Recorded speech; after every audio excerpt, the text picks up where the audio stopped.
Hey everybody, welcome to another edition of American Rambler. I'm your host, Colin Woodward. Thank you for listening to the podcast. On today's show, I have Christina Proenza-Coles. She is the author of American Founders, How People of African Descent Established Freedom in the New World. That book is available through New South Books.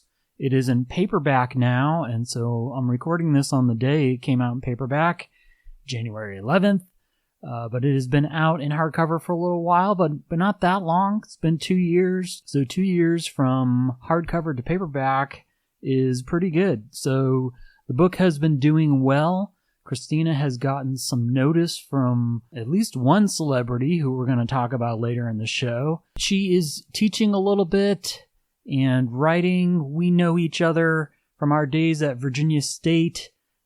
I was not there very long. Virginia State in Petersburg, Virginia, where I was having a rather miserable year as a assistant professor and decided that teaching was not for me because I was losing my mind. So I went into archiving instead, and here I am today doing a podcast. So I took that path. Christina was there for a while. And we met at a book talk she gave in Richmond at Fountain Books. I'll put in a little plug for them, which is in Shockoe Slip in downtown Richmond. But saw her give her book talk there, and I think we connected on Twitter after that. I asked her to do the podcast a while ago. She was a little reluctant, but eventually came around. And now that the book is coming out in paperback, it was good timing to do this back in the fall. So this is a little old as far as podcasts go, but it doesn't really matter all that much. I can't remember exactly when we recorded. It might even have been October, early November. In any case, I wanted to hold on to it until the paperback was out. So you can get that now and read about all the contributions that African Americans have made since the founding of the United States, and actually before then. And she goes into other parts of the New World, not just what became the continental U.S., but South America and the Caribbean, which is all part of our history, obviously, and still is. We talk a little bit about the Atlantic community, which was all the rage when I was in grad school, and certainly is still an important topic. But that's not what my work is about. It has not been about the Atlantic community, but we talk a little bit about that. It's another way of talking about globalization, which, didn't start with the internet. It goes back to the slave trade and the settling of the New World, the conquering of the New World in a lot of cases. So we have a good discussion about her book and also kind of history generally speaking, and what we have both been up to since we were sharing an office at Virginia State back in 2005, 2006. What else has been going on? Well, it has been cold here. Not New England cold, but certainly cold for Virginia. This is usually what happens in January. We get some nice weather in December, and then things get cold and snowy in January, and then spring kind of starts in February. Certainly the winter doesn't end come February, but usually we do get some nice days. But January, you're kind of stuck, no matter where you are, really. The kind of long, dark, dreary days some days, and you're waiting for it to get a little lighter. It's getting dark around 5:30 now, so not too bad. So we are easing into 2022, but the COVID is raging. Over 1.4 million cases yesterday. So it is bad, as you all know, and trying to deal with it as best we can. My kids are back in school, which is making me nervous, but they have been vaccinated, and I'm vaccinated, and my wife is vaccinated and boosted. So we've done as much as we can, and at least our school in Henrico has a mask mandate. That is not the case in other schools, and there is definitely no statewide mandate. That went away a long time ago, around the time the vaccine was made available, I think. I don't know. It seemed like a long time ago. But that ain't happening now, and certainly is not going to happen with a Republican governor who's taking over very soon. So trying to weather this most recent COVID storm. Hopefully the case numbers will start going down in a few weeks, but this just seems to be the way it is now, and this has been a particularly bad surge. I know someone, a relative who's been in the hospital with double pneumonia, and she is not a young person. So we're hoping she can pull through, and hopefully, no one else we know is going to get too sick. But after a while, you just kind of feel like it's inevitable with this many cases and just it being winter and people not taking as many precautions as they should, and the government response has not been great.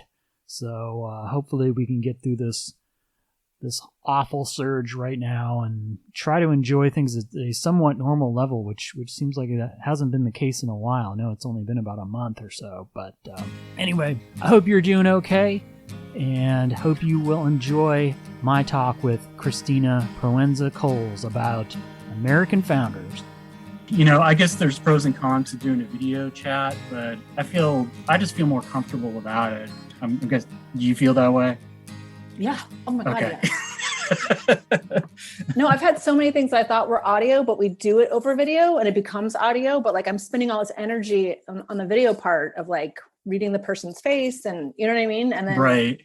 Yeah. Yeah. I've done it a few times with video, and I don't feel like it adds anything. It honestly just kind of makes me feel self-conscious because sometimes I haven't showered, or I'm in my office with terrible lighting. And I know that sounds vain, but it's just like, it doesn't really add anything. So I hear that. Yeah. Okay. And it also feels more like a job interview, which I don't like that feeling. So that's good. And thanks for being a good sport. I don't know what happened with Zencastr. I don't know if I've had that happen where it's just, you're stuck in the green room. I guess, it's like getting bumped on Conan O'Brien's show or something. You're just sort of waiting outside, but thanks for doing this. Oh my gosh, it's my pleasure. I'm a big fan of your podcast, by the way. Oh, you listen? Yeah, you have a lot of really great guests on there. Thank you. I appreciate that, because I don't get a lot of feedback, and I know it's a pretty niche podcast. It's obviously for historians. I try to do other things too, but yeah, it's pretty cool. As long as you're sort of in the club. I know I don't teach, but yeah, it's pretty great if you can talk to somebody like, I got Eric Foner. That was really cool. Come on. Yeah. Yeah. So, it's just, it is what it is. The numbers stay about the same. And I like to talk about books, but the problem there is like, I actually like to read the whole book. So it can get a little time consuming. And I know, you see like these big time talk shows and stuff, like they're not reading books, No, they're not. They just have too many guests. It's impossible. Yeah. But it does keep me grounded in the respect that I will read books, but also sometimes read things that I wouldn't usually read, even if it's American history. It's just kind of outside my wheelhouse. But it's been pretty interesting, and there's like 1 million podcasts now. So I guess if you can just sort of hold your own, it's a success. Obviously not doing it for the money. So it's just kind of my form of service, which I didn't start out for it to be that, but it's kind of turned into that. So, but also, I feel like the guests, like the caliber of the guests, speak for themselves. And so, yeah, even if it's not like an immediate reaction in terms of like, you do have good numbers, but even if it's not, I think that it's the kind of thing people come back to over time as a repository of this information to listen to, like Joshua Rothman or Manisha Sinha or Eric Foner. This is a really cool archive in a sense. Yeah, thanks. And since the platforms kind of keep expanding, so now you're on YouTube, I'm on Spotify, iTunes. So being on YouTube is good, because I think for some people that's sort of their primary source of everything. For audio, video, TV shows, movies to some degree. So when that finally happened, that was good. So yeah, I can kind of create a digital archive out of it. So have you done a podcast before? I did one podcast. Okay. And it's called Talking Human Rights. And it's a friend of mine does it, Heather Robertson Gaston. And so she does a lot of like international human rights talks with activists and people who are really, you know, in the fields, like in the Middle East and stuff. But it was really fun to do it with her because she's a friend, and we actually did it in person. It was pre-COVID. Okay. So that was a good experience. But mostly I've done. She's here. She's in Charlottesville. Okay. So you're still there in Charlottesville? Yes. Yeah. Yes, I am. You've been there a while now, right? I mean, I think 20 years. 20 years. Yeah. I don't know how comfortable you are with any off the record stuff or stuff about your background. I mean, we can not do that at all. Or if you want to talk a little bit about that, not necessarily get personal, but just, you know, feel free to talk about really anything related to the history profession. Well, my worry is because I know you as a friend, I was like, I just hope I don't like overshare because I like, like I don't. No, it's being recorded, so I should not get too comfortable. No, please. I'm private about is since Heather Heyer was murdered in Charlottesville, I become really private about like my kids and actually where I live. And often I do interviews and I'm like, I live in the Richmond area, just trying to be vague because every time, you know, they just had started the trial last week and there were threats called into school. I mean, every time there's something happens, people call in threats to the schools. And so. What is that? Oh, because was she a teacher? No. Okay. Was she a teacher? Oh, I don't know. Shoot, was she a teacher? I don't know. I'm just saying, like part of like the political climate of Charlottesville is that they're like fighting the culture wars by threatening kids in schools. Oh my God! As one of the fronts, and so I've become like I took all my information off. Like when American Founders came out, I took all, and after 2017, I took all my information off of, you know, my address and phone number and stuff off of those internet sites that let you search for anybody and all that stuff, just because. Yeah. You never know. Like I wasn't, things have gotten so nutty. The vitriol, you know, that's happening it's remarkable. So that's the only thing I like to be private about is like, you know, where my kids go to school. And like I said, I try to deflect that I'm in physically in Charlottesville sometimes, but I'm teaching at UVA in the spring. So it's like, it's obvious where I physically am, I guess, but. Oh, you are teaching at UVA? Yeah, I did this COVID semester. I hadn't been teaching all this time since I saw you in Virginia State. And then taught a class at UVA in the spring of, is it 2019? I can't remember the years anymore. Yeah. And that was we went home for spring break and never came back. And I finished the semester over Zoom. And I'm going back in the spring in person to teach the same class, which I'm excited about. What class is that? It's Afro-Caribbean Latinx histories in the Americas. Okay. Which is a mouthful. But it really maps on perfectly to like what I try to do in American Founders, which is looking at American history from this perspective of the African diaspora, which very much includes, you know, Latin America and the Caribbean as well. So yeah. I mean, I'm not teaching the book per se, but I'm just saying it does interrelate. So, and a lot of the people that I talk about actually are of Caribbean or, you know, Hispanic descent as well. So that works out nicely. You have kind of an interesting background too. I mean, I was reading the inside of the book flap and I kind of remember your background a bit when, you know, we shared an office, but it was, you have like a Miami connection in addition to, I don't know, it's sort of an interesting background you have. What is it exactly? Well, so, and this is exactly, you know, this is, why I do what I do. But, you know, I grew up in Miami in the 70s and the 80s, and my mom's from Savannah, Georgia, and my dad was from Cuba.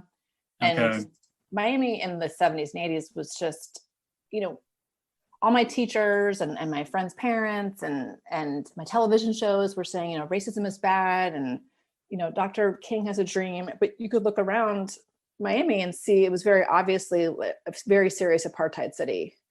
And I remember this. I mean, I remember the McDuffie riots vividly. There's finally a really good documentary about this what they called the McDuffie riots back in 1980. It was 3 days of protest after like police officers had beaten to death like a motorist, an African-American motorist named Arthur McDuffie.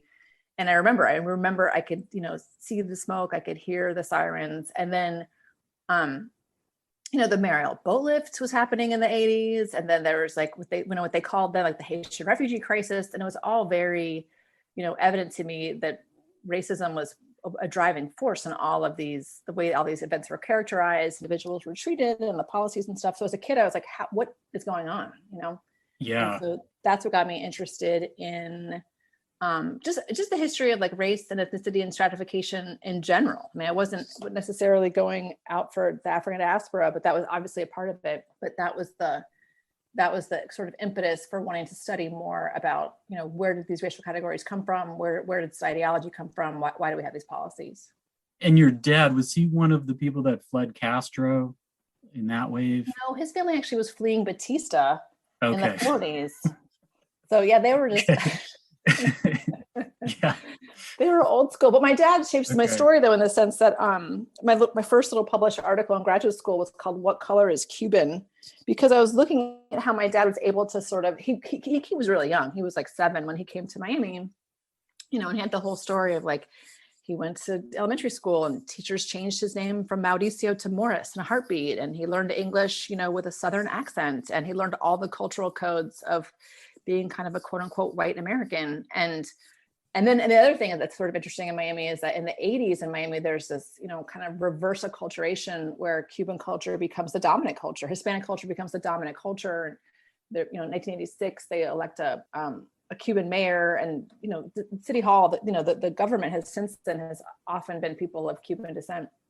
And so I kind of watched my dad like kind of zip in and out of the cultural codes of whiteness versus kind of, Latinness in Miami. We never said Latinx when I was a kid. We just said Latin or Anglo were like the two terms. Okay.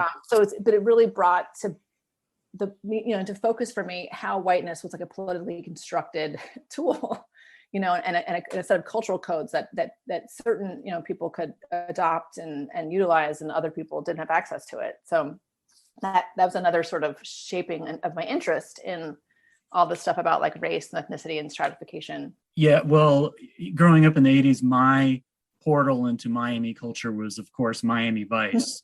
So I'm sure I was getting a very accurate portrayal of life on the ground in Miami. But there's a little bit of truth to that, obviously, with, it sort of being the gateway for the drug cartels. So you probably were dealing a lot of violence in the city on top of kind of some racial tension, racial strife, which is probably true just about anywhere in the 80s.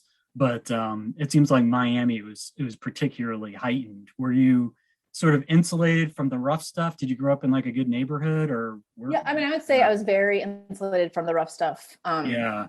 And I mean, I grew up, it's interesting. So I grew up in Coconut Grove, which is the oldest, there's native communities that were, living in Miami, like from, downtown radiating down to the Keys, the Tequesta, who were, there when the Spanish showed up. But Coconut Grove is now considered the longest continually inhabited neighborhood in modern Miami. And it was founded in the 1880s, and it was founded by Bahamian immigrants, because they're like this like wealthy white industrialists like coming down, building railroads and building hotels and stuff. And then people from the Bahamas who'd been been living in the Keys and in parts of Florida, and there'd been a back and forth for a long time. People from the Bahamas came to build these early hotels and built these early neighborhoods and churches and schools. And so that's the neighborhood I'm in, but today it's very segregated. It's a very black and white, very class segregated neighborhood of like, and also like, this is not the house. My parents bought their house in 1967. So it wasn't super class-wise. It wasn't like unbelievably, incredibly expensive, but now it'd be like impossible to buy back into the neighborhood where I grew up. But it's very much demarcated by, West Grove, they call it, is an exclusively African-American neighborhood. And like North and South Grove there's a lot of people of multiple ancestries, but it's historically been pretty white. Okay.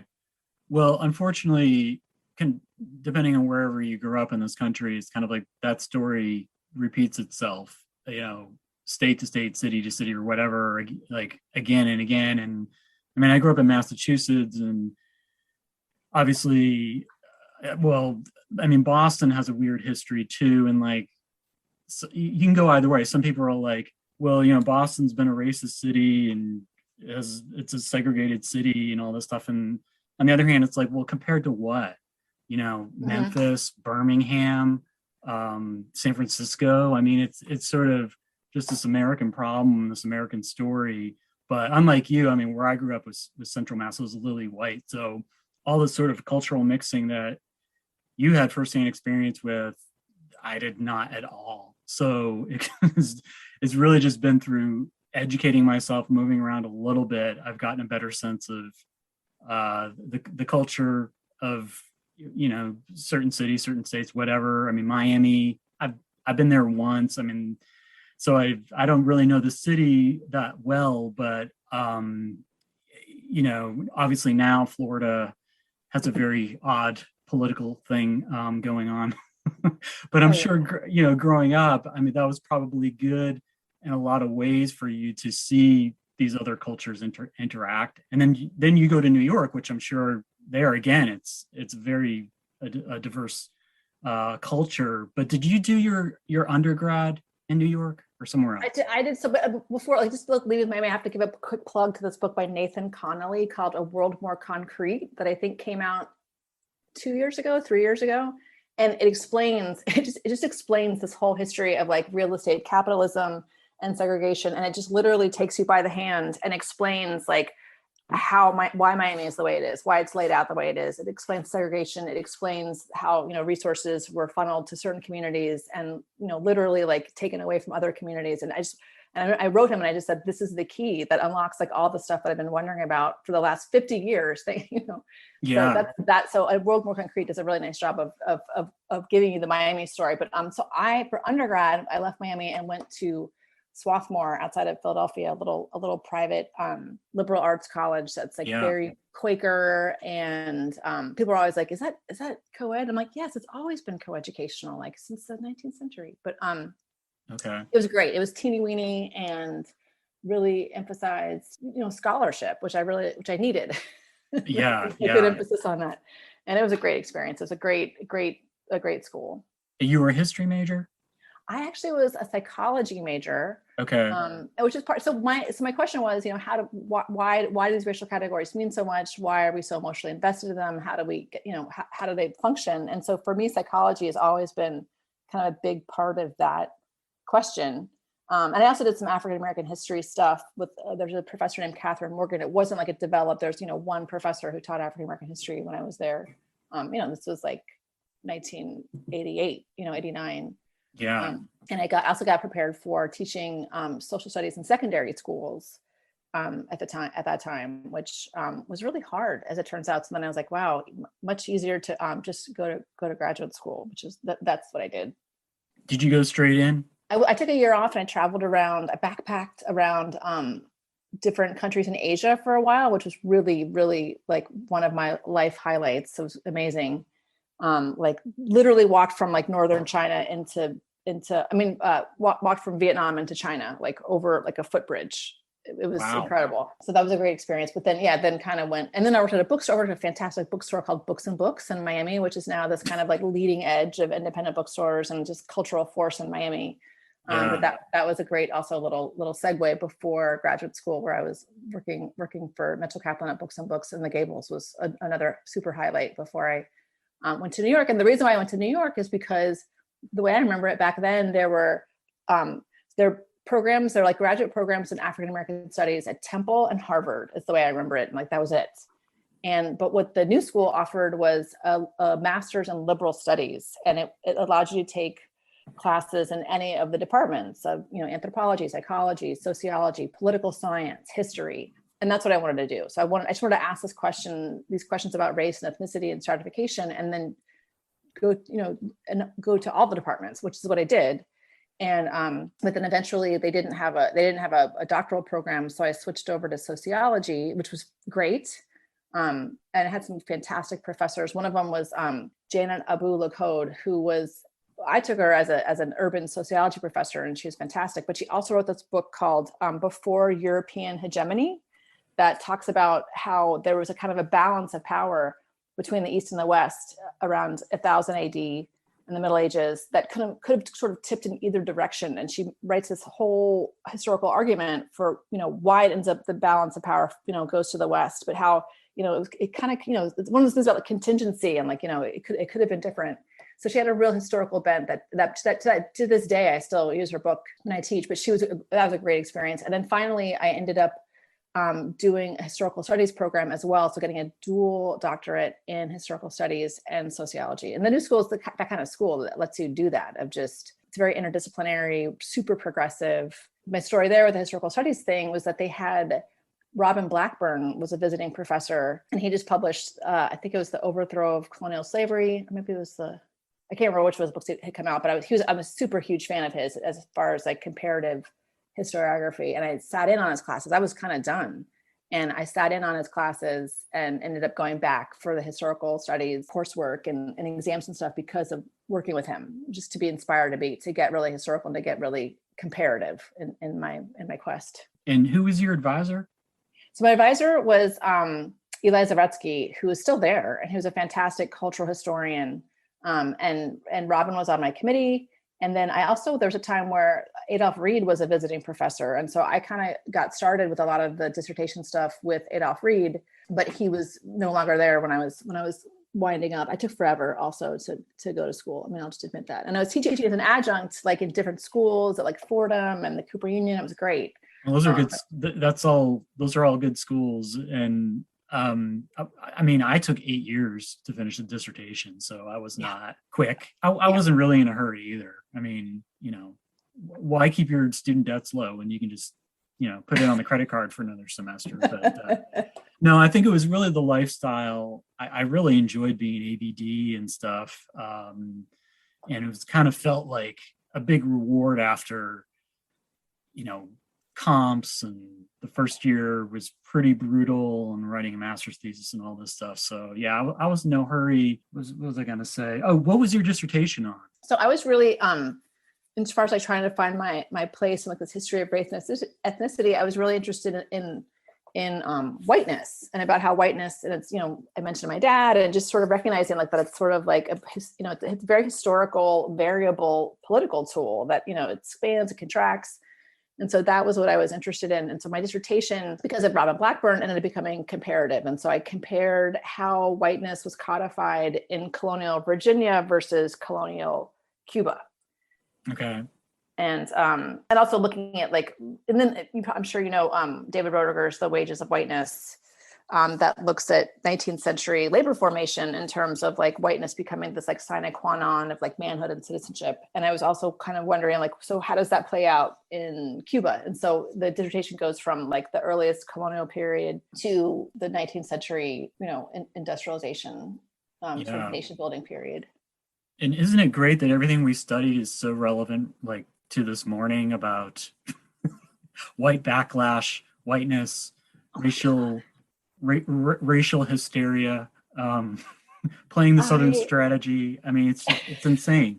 And I shouldn't be surprised. Like, as you said, like this is what we've been studying all along, but I know. I was surprised. I really. Yeah, no, I know. Well, like, you don't want to be a Debbie Downer, but at the same time, you're like, when has it been really any different? I mean, yeah, it's true. You're talking about Miami in the 80s, and again, I'm rural Massachusetts, so it's very insulated, but like, I remember the LA riots and Rodney King and OJ Simpson. I mean, it's just like, it doesn't matter what time you're in, these things are there under the surface, not really anymore now. I mean, they're still sort of talking in code to a degree, but it's so close to just going back to like 1890 or so. It's like they're obviously with Jim Crow for decades and decades. It's like, when was there really a break? I don't know if there really was. I mean, I'm starting to look back in the 90s like, oh, that was like a paradise compared to what we're going through now politically. But easy for me to say as a white dude. I mean, I'm sure, there has been a lot of progress, but yeah, I mean, I guess it's good. Our degrees have been validated and scholarship is relevant. So that's kind of good, but it's also can be very frustrating if you're a progressive person. So you compared Virginia and Cuba in your dissertation. Mm-hmm. And was that like, why Virginia? I mean, I could see Cuba, but why because Virginia? There was so much work. I was already doing Virginia before okay. There's so much, as you know, like there's so much like work and documentation, and there's just such a huge, existing historical literature on those first decades in Virginia. And I mean, the argument I was making was that Virginia, becomes in some ways a blueprint for the rest of the nation. I mean, you could also say that, stuff in South Carolina, they're just borrowing, slave codes from Barbados, and, things develop in Maryland differently. But I just was going with Virginia because there was so much work on it. Yeah. And I don't know about you, but in grad school, that was like the first thing we got hit with. That was like a lot of Virginia, colonial Virginia, to some degree, Massachusetts and stuff. But it seemed like we read a lot about the Chesapeake. Mm-hmm. And so did you do archival research in Virginia? Mm-mm. No. I mean, to be honest, I was like a sociologist for the longest time. Okay. And so I was culling through other people's work. And it's also just easy, like, Henning's statutes are now online. Like, it doesn't take going through the archives. The only archival stuff I really did was I did some archival stuff in Cuba, but that was even after the fact. I mean, so I got to do this trip to Cuba that was supposed to be, it was like 2004 maybe. And it was supposed to be dancers and historians from the US going to study the impact of Haitian culture on Eastern Cuba, because there was this long relationship between Cuba and Haiti. And certainly after the Haitian Revolution, there was a lot of people who settled in Eastern Cuba. And so I show up for this trip, I fly into Havana, and there's 11 dancers, and they're from LA and New York, and they're really young. And the only other historian is, besides myself, or, I'm like a burgeoning historian. I'm really a sociologist who has had some training as a historian. And the other historian is Gwendolyn Midlow Hall. And I was stunned. I was just like, wow, I kind of can't believe this is happening. And so we traveled by bus from Havana, Cuba to the other end of the island, Santiago de Cuba, over the course of 3 weeks, and stopped off in archives. And Gwen had fantastic Spanish and sort of talked our way in many places, because we didn't always have the official, imprimatur, the official documents to come into the archives. And so we'd go into little archives with no air conditioning, with no, not climate controlled, and she would sort of talk our way in. That was extraordinary. And then I went back another summer after that, but by myself, and because having sort of learned the ropes from her, and did a summer of research in Havana at that point. So your Spanish pretty good? Horrible. Really bummed about it. Yeah. I've spent my whole life trying to get it together, but I just. Reading though? Can you read better? Not even amazing. I mean, I wish I could say it was really good, but it's not. When I was down there to go in the archives, I hired a translator. Okay. Oh wow. So yeah, I wish it were better. Okay. So the Atlantic community, I mean, that was something, we read about in grad school. When did that sort of come online, so to speak, as sort of a subfield, or I shouldn't say subfield. I mean, it's a major field for a lot of people, but to me, it seemed kind of new when I was in grad school, like the early 2000s, but does it go back further than that? I mean, for me, it was the Paul Gilroy publication, which I'm not going to remember when that was. Was it the 90s that he published The Black Atlantic? Okay. And I read that in grad school. And so that kind of got me started thinking that way. And then, like I said, mentioning, I keep mentioning Robin Blackburn, but his books just really had a huge impact on me, and that I got to work with him one-on-one. He had me sort of visualizing all these connections between the Americas. But then, I was an adjunct in New York and was happy to do that. And I moved down to Virginia, without a job, and then ended up interviewing at Virginia State for the, Atlantic World African Diaspora gig, and was thrilled to be able to do that. But I'm saying that, that kind of was the first time I'd seen a position that was, about the Atlantic world, per se. But to me, it makes such a lot of intuitive sense these days in terms of that, obviously everything is connected, and it's, it's hard for, Florida, obviously, you cannot understand Florida in a vacuum. I mean, it's got, it's obviously has a long Native American history, but has such long roots, in connections to, the Caribbean, to Latin America, to, Anglo-America. It's impossible to really even think about Florida history without thinking about it in a broader kind of hemispheric sense. Yeah, I just talked to Jim Horn for the podcast, and he's down in Williamsburg, and I read his book about Opacan Canal and the Indian English Wars and stuff. And that was sort of I had to go bring all that back up again, that a lot of the early colonial period, like it's very much an Atlantic community book because Opakankana, if I'm pronouncing it right, he was down in Mexico, and then he was in Spanish Florida, and then he went to Europe, and then he came back to. So it's in a way, I don't know if it's an Atlantic community book per se, but certainly, I mean, he was talking about the two sides of the Atlantic. You have the colonial side, and you have what's going on in England affects a lot of what's happening in North America, the Caribbean, South America, and stuff like that. So I've been kind of thrown back into that world a little bit more recently, but it seemed like for a time, if I would check conference papers or whatever, it was like there was so much stuff that was about the Atlantic community. And would you say it's still strong the way it was, or has it faded a little bit? I don't see it in terms of like, to me it seems sort of antiquated, and I you know, like for book talks, like I have to explain what it is. And I would say like the one silver lining about COVID is that I've gotten to attend way more conferences and book talks than I ever have in my life. And it's been great. And so I'm not sure, like I have my finger on the pulse of everything, but from what I've experienced, you know, through, let's say like academic Twitter and going to online conferences, like people don't say the Atlantic world a ton. Okay. Although I do think that there's a lot, I think that the research is very much oriented towards these interconnections. You know, there's a ton of work that's done that is looking at these, you know, sort of like international web, but I don't know if the nomenclature of like Atlantic world is still as like hot, because I do think it became like kind of a buzzword for a little bit. And it is.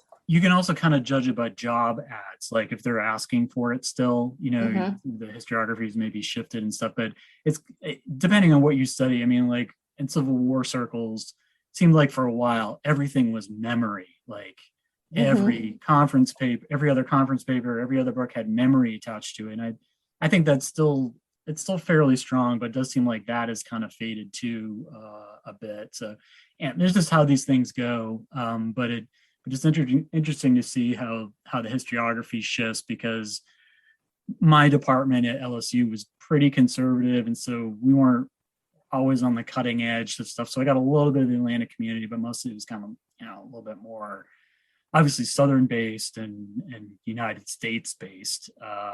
If you go back to the colonial period, you do get more of the Atlantic community, but in a way it's never really stopped, right? I mean, we kind of maybe think it stopped at 1800 or whatever, but like it's still happening, that exchange. So that's one of the fun things about when I was writing American Founders and I was saying that that's for the class on Afro Latinx, it came to the title of my own class, whatever I said it was, Afro Caribbean Latinx Histories in the Americas. But so what's kind of fun about that is that when I was doing American Founders, which I will say is it's a hemispheric look at how people of African descent shaped, democracy and development in the New World. But it's probably, if I had to guess, I'm sure it's kind of U.S. centric because that's, where I'm from and writing from.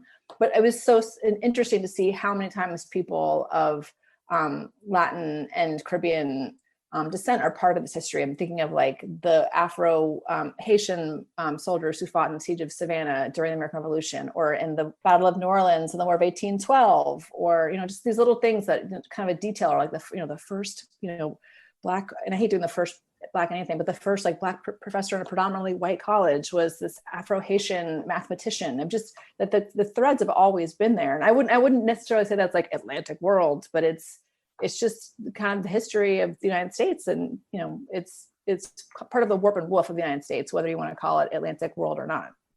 Yeah. And so when did you start writing this book, American Founders? So long ago.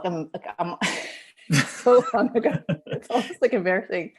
But I think like maybe like 2011 is when I sort of sat down and started to put all these individuals like into one like Word document. And so when I was teaching at Virginia State, I was always sort of working on it because I was teaching, so I was at Virginia State from like 2004 to 2011, I guess. And so I was teaching world history, US history, Latin American history, and Atlantic world history. And so I kept coming across the stories of men and women of African descent who had done just incredible things, like started independence movements or fought in revolutions or founded political organizations or newspapers or schools, businesses, people had innovated technology, medicine. And so I started, and I was like literally telling my friends, we were studying these individuals in the courses, but also I was like telling friends like during dinner parties, and somebody was like, you should write all that down. And actually he was a producer, he was a film producer, this particular friend, he was like, you should write that down and make a treatment for TV shows. And so I started that process. I mean, it never turned into TV shows, but I started that. I remember it was my birthday, it was my 41st birthday. And my house was quiet for some reason. And I sat down and just started that document. And that document just grew over years and years until it was like a full manuscript. And I sent it to New South Books in 2015, I think. And then we signed a contract in 2016, something like that, something around there. And then after the presidential election, I just was like, I don't think I understand anything about United States history or culture anymore. So I took the manuscript back and was like, wait a minute, I'm not comfortable with what I've written because I don't understand how the world works. And so I took even more time. And so the book was finally published in 2019, but it was probably all done in 2018. How do things work at New South Press? Is that it's peer reviewed? I don't know much about it. It's not peer reviewed. It is like an independent press that they tend to focus on often they call themselves risk takers who publish socially,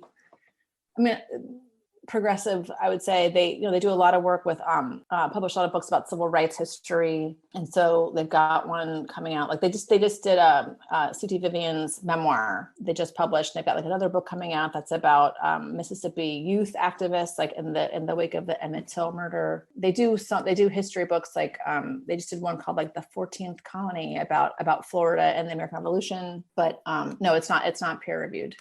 Okay, because they just sent me another book, but I don't know if I knew of them until I heard about your book. But it seems like they're doing good stuff. I mean, I think they've obviously got a pretty good outreach program going on. So they're contacting people and getting the word out about the book. So that's good. But what exactly would you call this book? I mean, is it a monograph? Because it kind of has aspects of a textbook combined with a monograph. Does it matter how I frame it? I don't know. I mean, except I feel I'm conflicted about the whole thing because I will say it used to read like an encyclopedia because there's so many individuals in the book, and I really wanted to be as inclusive as possible. And I say at the beginning, let the sheer number of people just overwhelm you and just change, just change your perspective on American history. It's not that I think that everyone has to memorize every single name in the book. Although I do really enjoy doing the Twitter and Instagram stuff because just to try to normalize these names and these histories and these stories as part of, as an essential part of our American history. And so it's tough. I mean, I try to give it some sort of narrative structure, but it's a lot of facts and figures, and it's bouncing around all over history and all over the map. So I think it's hard in terms of, I think of it as a textbook, but I did try to make it really, really accessible. And that's the thing I did when I took the manuscript back after the fateful elections. I just tried to make it really accessible. I tried to really simplify the language so that it wasn't academic jargon. I tried to take out any sort of emotion, I guess. Not that I'd written super passionately, but I just tried to make it here's some facts. And, may you interpret, American history as you will, and American identity as you will. But to try to put front and center the stories of these Black men and women, some of whom were enslaved, some of whom were free, who were really on the front lines of these struggles for democracy, militarily, politically, culturally. I was just really stunned to sort of, for me, growing up, I was like, oh, African American history is it starts with, plantation slaves in the American South in the antebellum period. And then African Americans step onto the political stage, during the civil rights movement in the 1950s. And then when I was doing this, all the research I was doing for teaching at Virginia State, I was like, wait a minute, there were people on the ships, from African descent on the ships of Columbus. There were people in the very first settlements with the Spanish preceding the arrival of the English by a century. And then the other thing that really got me was the fact that before 1820, 1830, 3 times as many Africans came to the Americas as Europeans. And I was like, that's a pretty stunning figure. So if you put it another way, the majority of people, of Americans coming to the Americas before, the first quarter of the 19th century were enslaved. So that was sort of a lens where I was like, maybe we need to rethink our history and like what it means to be American and what it means to be free. Because these are folks who were like front and center of these battles, and also just like a demographic majority a lot of the time. Like I did this when I was doing the book tour. I did this, I went to the Southern Book Festival, which is fantastic, in 2019.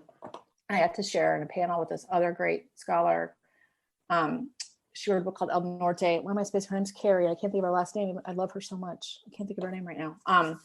Anyway, she Carrie Gibson. And so she's wrote this book about like the kind of the hidden history of Hispanic North America. And she's making this huge connection between like the earliest history of what becomes the United States, but like all connected to this, Hispanic history that, it's very Atlantic, if you will. I don't know if she would call herself an Atlanticist, that connects, to Latin America and to Spain. And so we're talking about our books, and the title of the program was Author's View on Minority Contributions to America. And I just said at one point, if you're thinking demographically, and if you're thinking about America as, a hemispheric whole, which many Latin Americans did, for a long time, that would use the term American to self-identify, then we're not talking about minorities, like people of African descent and people of Hispanic descent were, majorities in a lot of this American history. So I just think there's like a framework with which we think about quote unquote American history that we could shift a little bit. That would be, and my little catchphrase is, multiculturalism isn't politically correct. It's, historically accurate, but it's demographically, historically, what happened. As you said, like it's in terms of the memory, in terms of the way that we narrate the history, it gets often sort of obscured. But if you look at these sources, and like I said, I didn't do like a ton of archival resources, but I did a ton of secondary sources. And there's there've been historians writing about this since William C. Nell was writing about Black patriots in the 1850s, in Boston. So I didn't invent this stuff. I just sort of synthesized and put together all of this work that's been out there on how people of African descent have, established freedom in the New World. Yeah, well, you mount an impressive amount of information here. I mean, and there's a lot of names, as you say, but I think really anybody should learn a lot from this book. I mean, I'm reading it and obviously have a background in history, but still it's surprising the contributions that you see of African Americans and U.S. history, but also, all the way down, and into South America. And people listening to this podcast, probably most of them are going to be historians and went to grad school or whatever. But I mean, as you say, the number of slaves that come to the New World, the vast majority of them are not in the territory that becomes the United States. I mean, they're the Caribbean, they're South America. I don't know what the percentages are, but how many people altogether do we think? About 12 million people are forced? The figure I see is between like 12, 14, million. And also obviously like there's a lot of, a million plus people who are perishing on the Middle Passage. But the statistic that I've seen lately was that 95% of people come in the Middle Passage went to Latin America and the Caribbean. And so I was thinking, again, I have to say the name of this class again, but so for the Afro-Caribbean Latinx history class, I was thinking what I'd like to say is an opener, so if 3 times as many Africans came to the New World as Europeans before 1820, and if 95% of them are going to the Caribbean, Latin America, we could just call this class American history. We don't need all the qualifiers at the top in the title of the class. Like, this is American history, full stop. Yeah, and it seems like, well, in slavery studies, again, I don't know how dated this historiography is, but when I was in grad school, sort of, you had studies that are focusing on agency in the enslaved community, and then there are people that are kind of focusing more on oppression, which is kind of more my work. But you definitely seem to fall on the side of agency here, almost to the degree with some of these people. You start to kind of almost blur the line between what's a slave person and what's a free person, at least in terms of what they can do. Mm-hmm. Did some of these things surprise you in doing your research, like what some people could accomplish even though they're quote unquote slaves? I mean, I always used to tell students, everything that you can imagine happened in history, like the worst nightmares you can imagine, and like the greatest, acts of like humanity, happened, like everything happened. And so I think the vast majority of life for enslaved people was unrelentingly like brutal. And, I do argue in the book that the version of plantation slavery that you see in the New World, that you see in the modern world, is vastly different from the ancient and medieval forms. People are like, oh, slavery happened, since the beginning of human history in ancient Sumer, when half of the population was enslaved.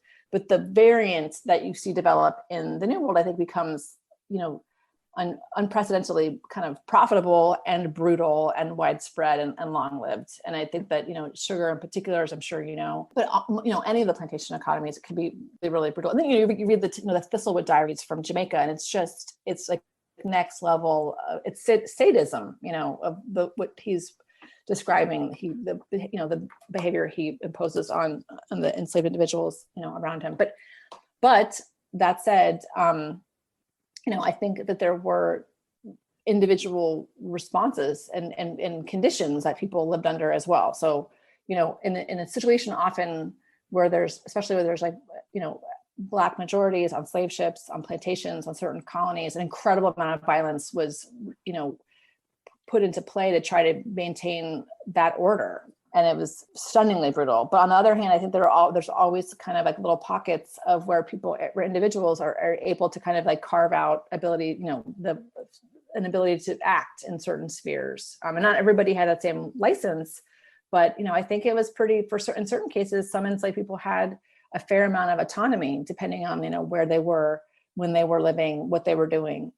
Which is not to like put a rosy glow on slavery. That wasn't what I meant. And I certainly, one thing I do in this book is I focus on sort of like the most positive aspects of people. So like when I'm talking about Percy LeVon Julian, who's a scientist from Alabama, who invents, glaucoma medication and makes all these advances in chemistry, I don't tell you that when he was an undergrad at DePaul, he wasn't allowed to sleep in the dormitory, and then he ended up having to like clean a fraternity house, and then he was permitted to get his doctorate because of racism, so he had to go to Europe. Like I'm not focusing on this brutality that people faced after the end of slavery, and because I'm trying to create this narrative that shows this as I said, this kind of like founding positive history that everybody can feel good about. But I didn't focus on the incredible amount of violence that went into that still exists in all of these societies. Well, I think, students and obviously historians have to balance those two things, because when you're writing about it, certainly you maybe don't want to go too far in one direction, either saying it was constant oppression and slaves had no freedom, or making it look like at summer camp or something. It's like they had too much freedom, or it's a very tricky business to talk about and to write about. But I think you do a very good job of showing these contributions kind of in a very vast geographic territory. And it's so unfortunate too, because a country like Haiti, which is part of this sort of slaughterhouse where you're talking about with Caribbean slavery and all that, eventually does get its freedom after fighting these wars and everything. But it's also, the most poverty-stricken country in the Western Hemisphere.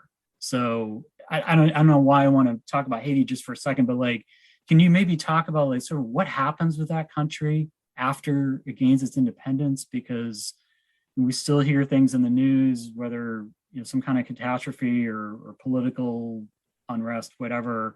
Can you talk a little bit about like the history of Haiti, like around the time it gains its independence, and kind of what follows after that? Because I know in my research, even up to the Civil War, looking at slaveholders, Haiti really freaks them out, because if you're a Confederate or something and you want to keep your slaves in line, Haiti is kind of this ghost story essentially of what happens if Black people take power for themselves and throw out their rulers. So it's kind of weird to see that persist for a long time. But maybe just talk a little bit about Haiti and kind of what happens after independence. No, I'd love to. I think that the Haitian Revolution is like one of the seminal events of modern Western history. I mean, there's a before and after there that is, as you said, that the effect of, and people will always say like, oh, Haiti's it's the first Black republic in the New World. It's the second free republic. And I want to say, it's the second democracy. I think some people also said, depending on how you want to call democracy, but the idea that the American Revolution, which left a fifth of Americans enslaved, I think you could also argue about these terms of like, did we establish, a democracy? So I'm cool with saying that Haiti is the first nation in the Americas to, eliminate human enslavement as part of their, state constitution. I want to talk about Haiti, like before the Haitian Revolution. It was one of the most sophisticated, wealthiest colonies, parts of the Americas, period. And it had it was based on the sugar economy, but also it happens in these, very brutal regimes based on sugar. But anywhere you have, a large slave population, you end up having a really large free population of people of color. And I think some of that becomes, people have talked about as sort of like a buffer class, or like kind of like a pressure valve politically, that you see in Jamaica and Haiti, where you have these, kind of landed, propertied free people of color who sometimes even own, slaves, because that's, they own lifetime servants, because that's how it's done there. And so you see this community that is, people say, it rivaled Boston for it had more scientific clubs in the 1760s than Boston. It had, first run productions of Voltaire's plays that are being attended by both French, Haitian, people of Saint-Domingue, and Afro-French people. And they're enslaved servants are also attending in the balconies, my understanding. And so you have this kind of very vibrant community that's very much participating in Enlightenment thought.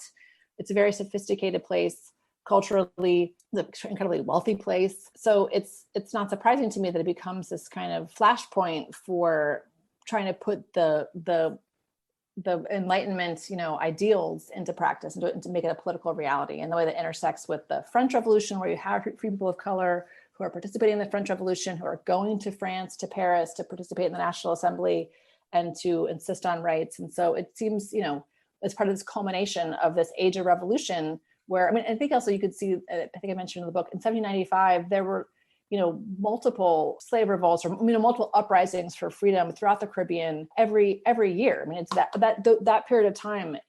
This idea of fighting for liberty was a contagion, everywhere. And I would argue in American founders that they're all preceded by earlier sort of declarations of independence that you could see in Maroon Wars in Jamaica, or in South Carolina's Stoner Revolt, or in St. John's Revolt in 1733. So you have this whole history of enslaved people and people of color who are resisting the colonial state, who are insisting on independence. And Haiti becomes, the most successful of these revolts. But as you said, it inspires abolitionists and people of color around the Americas, but it terrifies the people who are invested in slaveholding, and the people who, whose livelihoods and whose political power are based on that system. So yeah, Thomas Jefferson, the people were appalled, here in Virginia, and took steps not to recognize Haiti as a sovereign state until I think Lincoln, I think, was the first president to acknowledge Haiti as a sovereign state. Okay. We did not pursue trade with them. And again, also, I feel like we always hear history is the loudest voices. There are other white founding fathers in Virginia who thought that we should acknowledge Haiti and pursue trade with them. So it wasn't like a foregone conclusion. But that's, we didn't acknowledge them or trade with them. And, there's of course the US occupation in the early 1900s. It just was France insisted on a huge indemnity, an enormous financial, it's ironic because the way you watch how England and France, how they compensate slave owners, after abolition, compensate them for their loss of property, which is out, kind of starting to think about how much money flowed that way. But so that was an enormous handicap, obviously, for a new sovereign state to owe this incredible amount of money to France. So it's going and coming. Haiti has been disadvantaged by global politics of nations that are actively seeking to undermine them. Well, and it seems like we sort of repeat that in the 20th century with Cuba, that there's a revolution. The U.S. doesn't like Castro, so they have the embargo to this day. So trying to punish this revolutionary country economically. This is where the race thing comes in so interesting. And so like, Cubans are, because of the Cold War, Cubans were welcomed with open arms from, most of the time. The Mariel thing was a different, like, class-based and scare campaign 80s thing. But for naturalization law speaking, Cubans were always welcomed. As soon as they hit, American soil, they were, given asylum, and they were naturalized as white people, which I think is really interesting. It's one of the few groups that, like, it's just uniformly considered a group of white people. And there's a huge, large, Afro-descendant population in Cuba. But there's a real race thing in terms of adopting these immigrants, and is all part of, I think, of Cold War politics, and also, a very racist politics. But so, Cubans and Haitians were treated incredibly differently in Miami in the 80s. And that was one of the things that sort of, set me on this, like, course to figure out, well, why is that? Why would that be? And a lot of it is obviously politics. And some of it is just, I think, this hardcore racism that's kind of baked into an America that's fundamentally founded in democracy and slavery at the same time, and then had to go through all these machinations and, all this violence to sort of live with that contradiction. Yeah. And Haiti's been in the news recently with the assassination and the problems at the border with people trying to get in and getting chased down by white guys on horseback. Is not a good look for us. It's not. And I have to say, like, Marlene Doubt, D-A-U-T, she's so brilliant on this topic, and so is Laurent Dubois, D-U-B-O-I-S. I mean, those are the two people that I follow that, really I learned so much from, and do such great work on historically on Haiti, but also on contemporary issues in Haiti. Yeah, well, I'm hoping. I don't know. It's like, I wish this stuff with Cuba would definitely end in terms of the embargo. It just seems like it's really doing more harm than good, and it doesn't really seem like whoever's president, not much really changes with that. I mean, is this just a matter we got to wait out Castro's or something, or do you see that policy changing? I mean, I know I guess you can get like $100 worth of cigars or something now from Cuba, but I mean, it doesn't really seem like the policy has fundamentally changed. Is that accurate? Yeah, I don't think things have changed, and they don't seem to change very quickly. I thought there was kind of a moment we had last year of some political resistance that was, getting protesters jailed, but also was getting some international attention. People really finally kind of being at the end of the rope between, the massive deprivations of an economy that can't support its population, and the way that COVID's impacting their reliance on a tourist economy. I think that it's became a time of, people trying to demand rights, liberty, life. So we'll see what happens. I never can believe how it kind of continues on. I don't know. And I just feel like it's inevitable anyway. So, what's the holdup? But I know it's a major political issue. It's so political. When I went right after Trump was elected, before it kind of got shut down. I mean, there was a point in time where I could get on a JetBlue flight to Miami, and at the next, the very next little, gate, they were like, also flights leaving for like Holguin, Cuba. And I was like, what?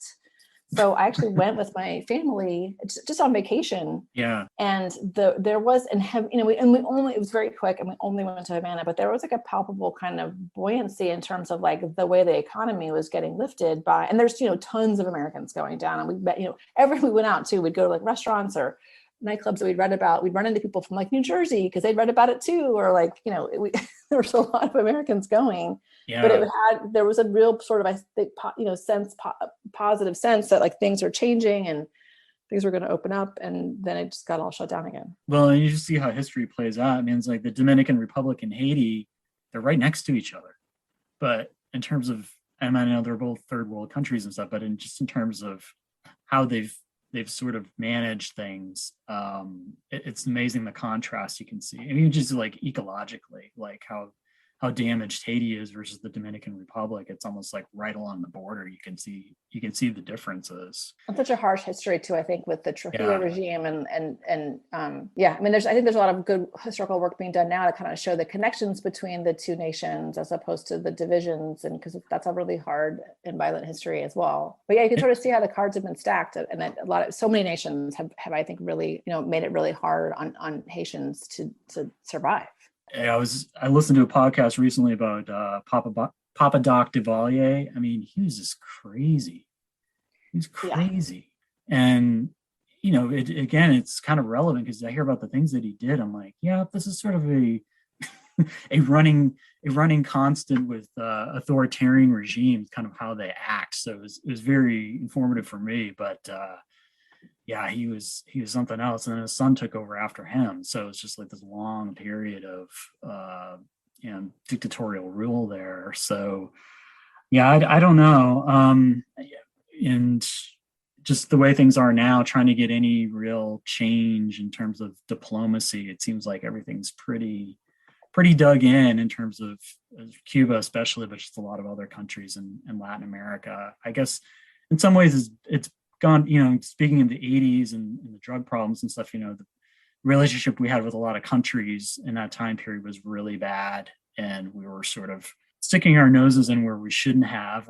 I guess that's gotten somewhat better, but it just seems like with a new regime, you can just totally change the tone and diplomacy and everything. So it's very hard to see progress. So, I mean, I don't know, like when you were starting to write this book, were you it sounds like you're a little bit more optimistic than maybe now, or I don't know, have things changed and sort of? I mean, I thought we agreed that voting is good. I thought we were agreed on that. I thought we were agreed, right? I mean, I thought was just I thought democracy was like a goal that we were all sharing, and like how you get there, it's maybe it's different. But I was just like, I thought that was so some of those stark things. I thought science was good. I thought, there's just things that I thought were not up for debate. It turns out we're debating them, and I find that really kind of terrifying.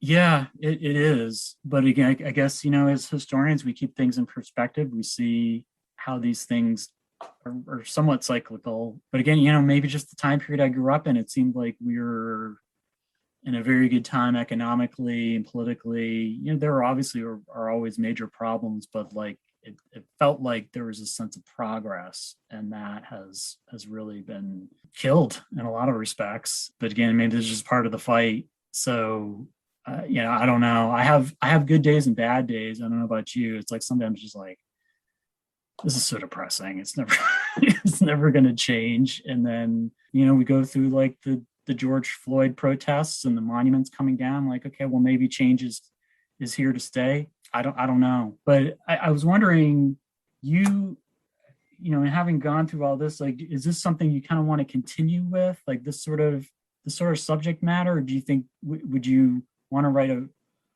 a book kind of with these similar themes? Or I don't know, what are you working on now, I guess is what I'm asking. Well, speaking of a long game, I'd love to turn my dissertation from 2003 into a book that completely historicizes whiteness in sort of a Pan-American way. So I think we talk about whiteness, but often in terms of the US or often in terms of contemporary politics, but to really historicize how the concept and legal codification has changed how it's functioned. I think it helps put into perspective, some really interesting things about the US and like how unique the one drop rule was, and how unique white supremacist terrorism is to US history, and how embedded it is, which is not to say that there's not anti-Blackness in, throughout Latin America, because there is, but it's interesting to see that I think that whiteness can function really differently across time and place. So I would love to be able to shed more light on that in terms of here it was defined by who could marry whom, and how do you classify mixed race kids, and who can do quote unquote white man's work. But I think it's sort of that stuff kind of plays out differently in different parts of the Americas. And so I'd love to be able to kind of highlight that history, as well as, and to your point about like, is the glass half full or half empty? Like there is this long history of interracial kind of collaboration. And like I said, it's in terms of like which voices get, heard and which don't. And so I like to focus on both. There's a lot of violence that was put into, and that was required to kind of create this like notion of whiteness that's exclusionary and that's really rooted in anti-Blackness and Black degradation. I think you did such a great job of that in your book, which I love. Thank you. I think Marching Masters is fantastic. And I just love the way that you're using this idea, how like slavery was important to the, imagination, even of people who weren't slave owners, white people, white Southerners during the Civil War, and the way that you kind of capture that through the letters and through their, it's not just like literally about the economics. It's also about this kind of, imagined community, if you will. And so I think that's really, I think it's an important thing to sort of explore and talk about, and, not for white people to feel under siege, which I feel like is like the new like CRT, thing, like we're coming for you, white people, but just, yeah, to sort of be like, let's just be more cognizant of like what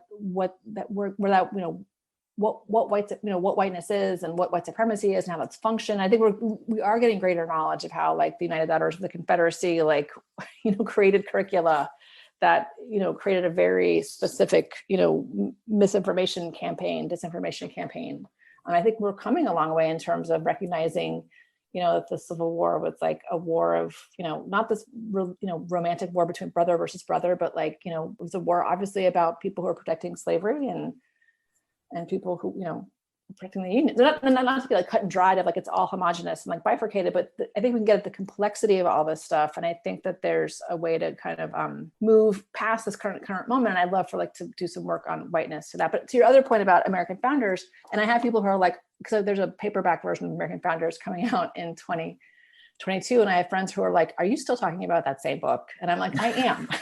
I am still talking about it, but also I do feel kind of evangelical is the wrong word, but I feel very like, to me, it's a really important, the concept is really important in terms of like recognizing that American history and African American history are the same thing. They're interconnected, that the distinction between them is imaginary. And so I think it's important to kind of recognize as we think about American history that people of African descent, are not, as I said, like a marginal part of it. They're a front and center part of American history. Well, and I think in taking on this concept of whiteness, I think it's helped too now by all the research you can do online, all the research you can do on Ancestry. You can get the 23andMe test. I don't know if you've ever gotten that. Mm-hmm. Mine was no surprises. Were there any surprises for you? I mean, I did the National Geographic, like first generation, and it was like so vague. It was like, some of your people come from like the Middle East and, Europe. And like, I'm just like, what? Didn't everyone? I mean, yeah, right. No, I know. What are you telling me? So I haven't done anything with precision. Okay. For me, in terms of whiteness, my God, it's like almost all of it was Northern European, British Isles. I was like, okay, I knew all that. And then there was maybe a little bit of Italy or something, but it was not an ethically diverse mix of people. And, I knew a little bit about that. So for me, it wasn't a surprise. I know some people are surprised. In my own research on Johnny Cash, it's been kind of funny to pursue some of these avenues with his racial background. He said he was Native American. That turns out that wasn't true. But then turns out his wife had a slight African American ancestry, which he denied back in the 60s. So it's interesting to play around with those kinds of things. And I think, yeah, certainly it's a lot easier in terms of sources now. But obviously, in terms of the headlines today and politically, these issues are not going away. And I do kind of almost feel like there was a time in grad school where it wasn't like we were post-racial. I guess some people were saying that and stuff, but like there was this thought that we are kind of becoming this homogenized glob in America. Like, we're all watching the same TV shows and doing all that. And so maybe these divisions that were there in the 60s just had disappeared or had, been put to bed a bit. So I unfortunately, this idea of race is it's still just so prominent in this country. So, it really is. And one thing I was trying to like that, even besides, doing ancestry.com or whatever, you can see in American Founders, I always try to mention if I could see that somebody had a white parent, often like a slave owner. And so like Frederick Douglass's dad was white, or Elizabeth Keckley, was the product of like an unwanted, confrontation. And I mean, it's so many of it. I mean, I actually made a footnote in the introduction where I list people, and it's like tens of people that we identify as African-American who had a white parent. And I mean, Bob Marley had a white parent. Barack Obama had a white parent. I mean, Barack Obama, as you might have seen, he is descended from John Punch, the first, African servant who was given a sentence of servitude for life. But then he had a child with a European indentured servant woman, and that kid becomes the ancestor of Obama's mother's white, line. So it's really starts to get really wiggly when you start to look, at these stories in terms of who's white, who's black, the way, the violence of Jim Crow and slavery are the things that like put people on one side or the other of that line. But it's extraordinary to me, like, for example, how many slave owners kept their own enslaved kin in slavery, like the whole Thomas Jefferson thing. That story can be told like over and over and over again. Alexis de Tocqueville has a line in Democracy in America where he talks about this white Southern guy on his deathbed, and he's upset because he didn't liberate his enslaved kids when he had the chance. And that always struck with me in graduate school. Like, this is America. Like, this is, so this idea that we did create, obviously, economic and educational and residential and all kinds of different segregation to separate these populations, but we really have these incredible ties, both historically, but also like literally biologically, like as Americans. And so I think that's something that we, should think about. And I agree with you too, this kind of shift from the 90s where it was like, it's all, kind of becoming more heterogeneous to like, I do find having students today who are like really kind of into an essentialism of like, this is this and this is that. And, I think that the essentialism is not that super useful. Yeah. Okay. The last thing I want to ask you about was Wynton Marsalis, because I saw on social media that he was plugging your book. Do you know how that all happened? How'd you find out about that? Did he contact you? This is really, I'm just gonna be honest with you. This is the sad truth. It was like a Saturday night. I think my family was like watching a movie, like a Star Wars movie or something, and I was not participating. And I was Googling myself, sitting alone in my dining room, which I do sometimes, because then I'll be like, oh, there's that book talk. Or once in a while I'll be like, hey, look, the New York Historical Society like now has American Founders for sale. Like, that's cool. Like, or like there's like now 33 reviews on Amazon, Right. So that's usually like the most exciting thing that happens when I Google myself. And then and it was like on like the second or third page, like it was Wynton Marsalis had included American Founders in his top 10 books on the subject of freedom, among like, by the way, like some of the biggest heavy hitters like in Western, canon. And then there's a video of him reading from the introduction of the book. And my prose has never sounded so powerful and, important as the way he gives voice to it. I was stunned. I was blown away. I've never met him. I don't know how that happened. And it really was one of like a peak experience for me. Yeah. Finding that on Google. That's very cool. You just never know, do you? I keep searching myself and nothing like that keeps happening. So yeah. Again. Wow.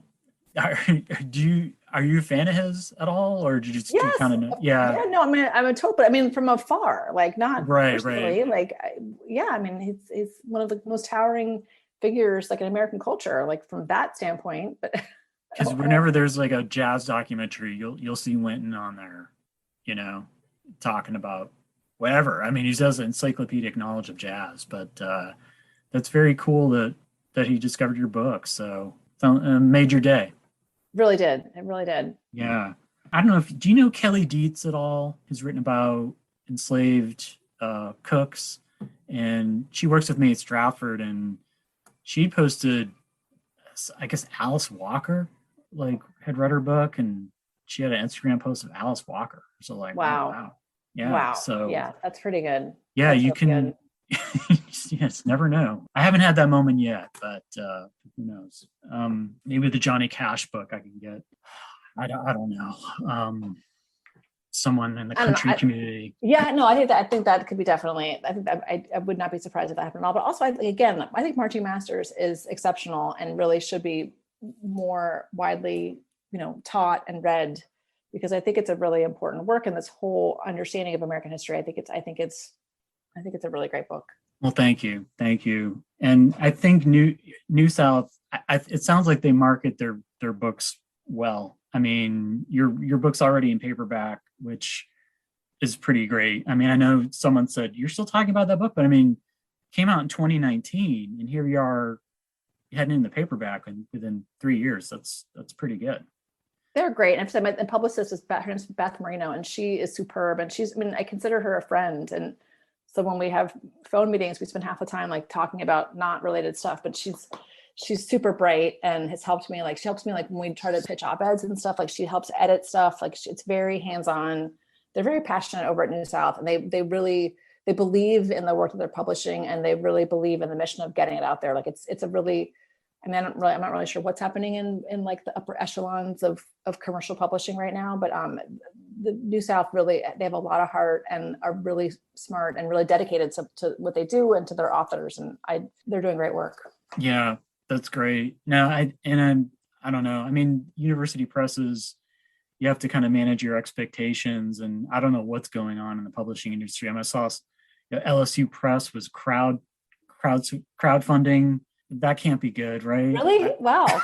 I mean, it seems like every few years you hear about a press that's like really getting hammered by the state legislature somewhere or facing cutbacks or whatever. And I think every now and then, LSU would come up. So I don't know what they're doing, if this is a kind of Hail Mary pass or if they're more just like, we need to be sort of independent of the state funding. I don't know. Right. Because I really do appreciate like the work from presses like that, especially presses, like the little ones. I feel like some put out such great work that is so necessary. And, as you can see in like American Founders, I got this huge bibliography, and that's mostly what it is, books put out by, university presses, these monographs, these studies. It's really, I think, a really, really important work. So I hope it doesn't go away. Yeah, no, for sure. And again, congratulations on your work. American Founders, it's an impressive piece of scholarship. And now you can get both. You got hardcover and the paperback. So I would definitely call it a success, I think. And Colin, I appreciate it. I just have to say how much I loved being office mates with you a million years ago. And then how funny was it to go when I was doing a book talk at Fountain Bookstore, which is fantastic, and the world's tiniest bookstore with like the highest percentage of awesome people. And it was the tiniest little book talk. And I've since made friends with so many of the people who were there. And it's an outstanding, like I said, highest quality audience I've had. Good. But I just didn't recognize you because you had a beard and we were both like 1,000 times older than we were. And then when you opened your mouth to say something, and at the end of the evening, I was like, oh my God, it's Colin. Yeah. And that was a great moment where I was like, oh, it's so great to see you. Yeah, I figured I'd surprise you. I obviously knew you were going to be there. I didn't tell you ahead of time, but I was like, I don't know if she and obviously not seeing, it wasn't until I said something and then you kind of, it clicked. It was your voice. I mean, we both look a little bit different than we did back in the, back in the day. So no, once you said something, I instantly recognized you, but also I probably also had blinders mode on too, like trying to do the talk. No, your voice like broke it all open, and it was so great to see you. So thank you for being supportive then and now. Yeah, no, absolutely. And life is weird. It's like I left Virginia, now I'm back, back at Fountain Books, I'm back in Richmond. It's like it sometimes feels very surreal, but I don't know. I've been enjoying archiving and working in it. It just teaching, it's just not my thing. So it was kind of not a great move to teach full time, but it was kind of, we were taught that way, and I figured, I don't really want to teach, but I'll get used to it, and it's just not for me. So it's hard. Someone just saying to me like, I'll teach for free, but like you have to pay me to grade. Like I don't mind the teaching, the grading, and all the, you know what I mean? Like that's so rough. Like I love talking about the work. I love sharing the work. I love reading with people. But all those hoops. And I mean, I follow a lot of academics on Twitter, and now I think a lot of them are like that. Like they might love the teaching aspect, but then, yeah, you've got a stack of blue books or essays you grade. You're just like, oh my God, I can't do this all weekend, but you have to, so you're just working 7 days a week. You're just working 7 days a week. I mean, there's never people are always like, oh, you have summers off and this and that. I'm like, no. It's like 24/7. Right. Your Sundays are like always your stress. You could always prepare more for class. You'd always prepare. No, I know. When are you done? But the idea too, like evaluating these individuals, I'm just like, who am I to judge you? I'm just saying, like, you know what I mean? Like, I can evaluate like growth over time, but like, I'm not there to tell people, I don't know. So for me, the whole concept of the way the higher education is set up, I think can be kind of flawed. And that discussion's been. They're having that discussion now in terms of what is the point of all of this with students in debt, and even just other things like pedagogically, you're like, after a while you're like, what is the point of grades generally speaking? I mean, pass, fail, move on to your next course and get done. This is like a session. I'm looking for engagement, I'm looking for growth, but I'm not the idea of like I'm going to give you like a point scale something, I'm going to tell you your value on this thing. It's I mean, maybe different for like a super advanced scholarship, but for, undergrads, I always say, I just want to build the bridge, I just want to make the connection. That's the goal. Yeah. No, it's very hard. And now it's sort of everything's turning into a, tenure track job level competition for anything. I mean, it's just crazy. So, having kids, we have 2 kids, and I'm kind of thinking long term. I kind of like try to keep in mind, like, it doesn't matter how many extracurriculars they're doing in 3rd grade, or it's even later. It's like, just relax. Like, if you want to go to college, go. If you want to do something else, just set on it and do it. Don't like fall into this trap of, I'm going to go to school to figure myself out, and maybe get a job. Like, I think that conversation needs to happen early on. Oh, I agree with you. We tell our kids, like, find the things you love to do and we'll pursue it. Don't think about it in terms of like the pressure cooker of admissions or anything. Like, just figure out what you're interested in and we'll figure out how to connect you with it. But it doesn't have to be the traditional 4-year institution. Yeah, no, for sure. And like everything has gotten so expensive. You got to take it really seriously, and I still have student loans, so yeah, it's something you got to keep in perspective when you're young, but anyway, that's a different conversation. Again, congratulations on the book.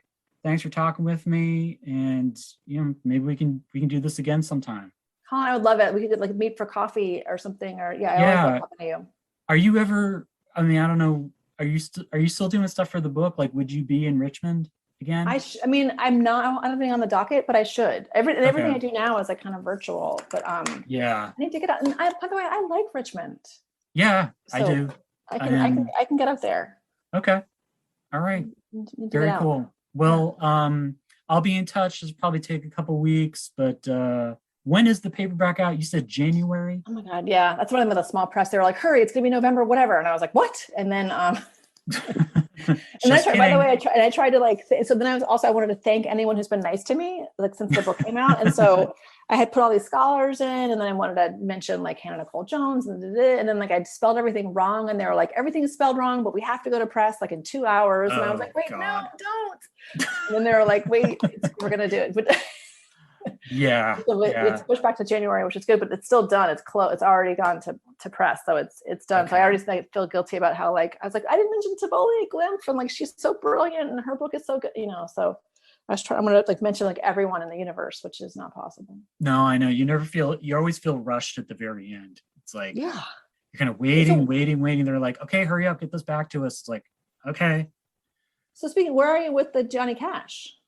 It's sort of in that. Not all the way done, but I should be getting page proofs back. I've been working on the index, which I know you can't really do it till it's totally finished, but like I need to get the names. I need to like create a decent draft of that, because I do not want to do that under pressure from the beginning. So And I can't afford to hire a indexer, so I just got to do that. But we're in the home stretch. That's exciting. Next year.